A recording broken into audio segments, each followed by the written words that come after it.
Hello there! Magandang araw! My name is Joyce, and I am from the Philippines.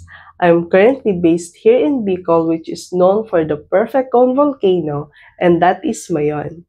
I graduated with a degree of Bachelor in Elementary Education, major in General Education. I am also a licensed professional teacher and a certified TLF holder. I can speak Bicol, Tagalog, and English language. I am a former ALS teacher where I teach out of school youths, adults, and even seniors. I am also a private tutor for 3 years. I can make my class fun, engaging, and interesting. So if you need help with your grammar, pronunciation, reading, writing, and sentence construction in English or in Tagalog, I can help you with that. Teaching is my passion and I make sure that my learners are learning.